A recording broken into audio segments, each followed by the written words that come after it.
Hey, what's going on, Guardians? Gray here. Welcome back to another Destiny 2 video. In this video, it's just going to be a pretty quick rundown of the 3 builds that I'm running for day 1 Vault of Glass. I know this video is going up a little late, but I wanted to get it out there anyway, in case people are looking in the morning, looking for builds for their characters to take into VoG. I've got my characters pretty locked down here, so I figured I would take some time to share that with you.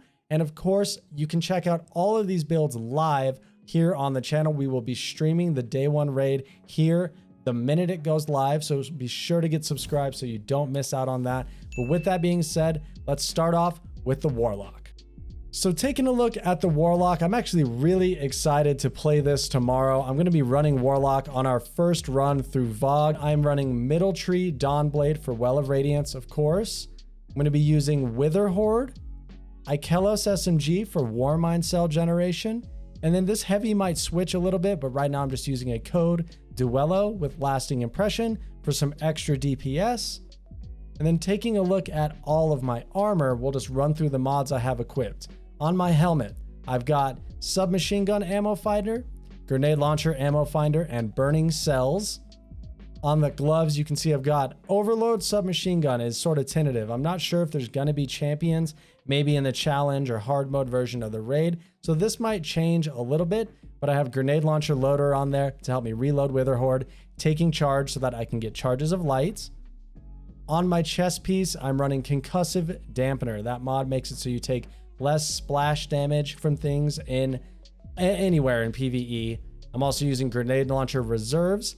And then we're taking Argent Ordnance as our Charge with Light mod of choice so that our rocket launcher will deal extra damage when we're charged with light. For our exotic, I'll take a look at it here. We're using the Boots of the Assembler. Obviously, there's a massive paragraph of text here, but it's a really awesome new exotic. Makes it so your Rift sends out Seekers that will heal your teammates. It can also empower them if you're using an empowering Rift.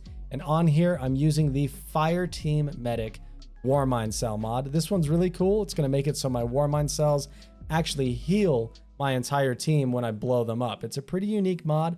Not a lot of people run it, but I'm going to give it a shot. I'm sort of playing that healer support role, so I thought I'd lean into it, have a little fun, and make my Warmind cells at least have a little bit of extra benefit to it. And then on the class signup, I'm running the Sacred mod Breach and Clear. This thing is incredible. 35% debuff on any boss or champion that you hit with a grenade launcher. We're using Wither Horde, so it goes together perfectly. And then, of course, we're using Global Reach. So that's going to be my Warlock build, just sort of a hybrid support build, making Warmind cells for ad control, keeping my teammates alive. That's going to be my goal for our first run through VoG. But now let's hop over and take a look at our Hunter.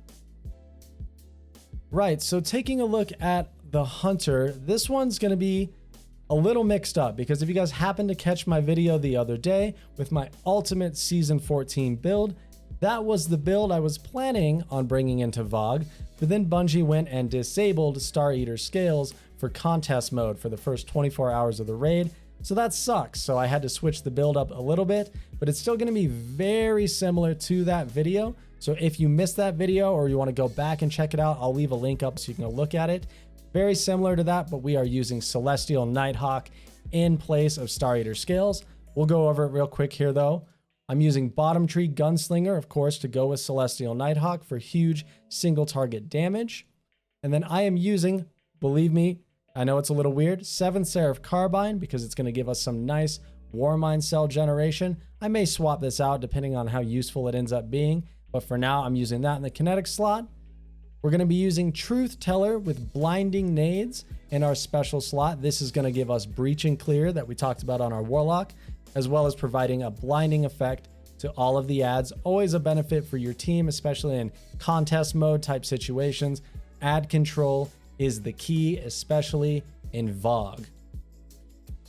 In the heavy slot, I'm going to try out Deathbringer. I'm going to see how it goes. I was using it in the build I made the other day, and I want to see how it does in VoG. It may not be that great. I may end up switching this out for like Anarchy or another heavy weapon that ends up filling the role a little bit better. But I'm going to try this out first just to see how it does because it is doing really good damage right now. Looking at the armor, we are using Celestial Nighthawk again with grenade launcher, ammo finder, and protective light.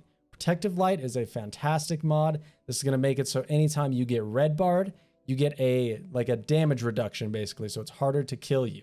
You do have to be charged with light for that to work, but it will save your ass, especially in these contest mode situations. On the arms, this will change most likely. I'm running anti-champion mods. I don't know what to expect here in VoG quite yet. Don't know if Bungie is putting champions in here. So I left these in place. I might free this up a little bit, but I am using blast radius to give me charges of light with multi-kills on my grenade launcher.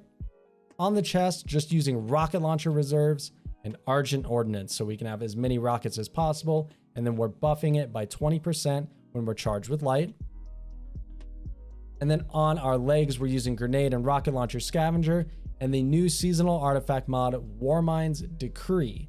This mod's really awesome. It's going to allow us to create Warmind cells with void damage. So Truth Teller, Deathbringer, both of my weapons there are going to be generating Warmind cells for me, which always helps out with ad clear.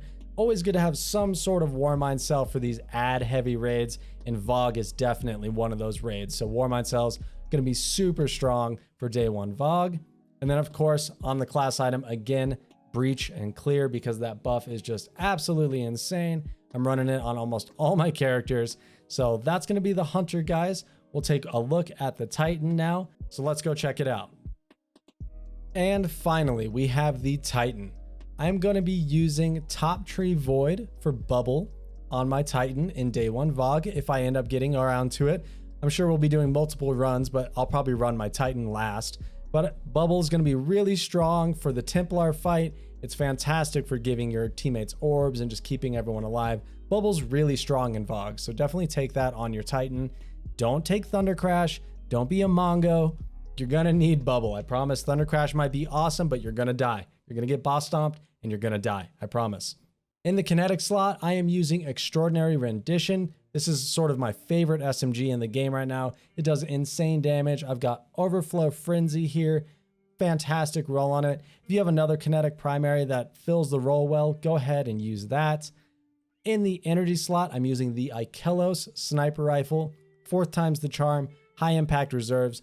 Max DPS roll. This thing can be really strong. You can really put out some pretty solid DPS. So I'm testing this out on my Titan. It'll probably do pretty good because we're pairing that alongside Anarchy. We'll just Anarchy the boss a couple times, switch to the sniper, and just do insane DPS on him. So that'll be very strong. Looking at the armor, I am using Helm of Saint 14. It may not come in handy too much, but it does blind enemies and it gives your teammates overshields. Definitely not a bad one to have if you're running bubble. Of course, just using the ammo finder mods that pair with your weapons. On my gauntlets, I'm using Sniper Rifle Loader and High Energy Fire to help buff the damage of my sniper rifle during those damage phases.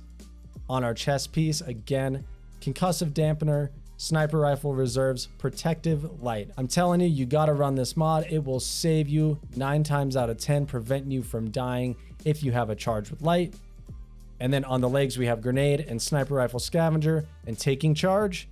Finally, again, on the class item, as is the theme of the evening, Breach and Clear, because it is OP, and it basically combines Tractor Cannon with Anarchy, and that's what you get if you run Anarchy with this mod. It's very, very strong. But that's going to be it for the builds, guys. Those are sort of what I have my characters set to do right now. Of course, things always change. I've got other weapons ready to go, but those are the builds that I'm going in with to start. Like I said, I'm going to be streaming the raid here live on the channel the second it goes up. So if you don't want to miss that, be sure to get subscribed. It's going to be a ton of fun. I'm really looking forward to it. Vault of Glass is an awesome raid. So I hope to see you there. I hope you come hang out while we dive into the raid, and I hope you found the builds helpful. Thanks for stopping by, guys. Peace.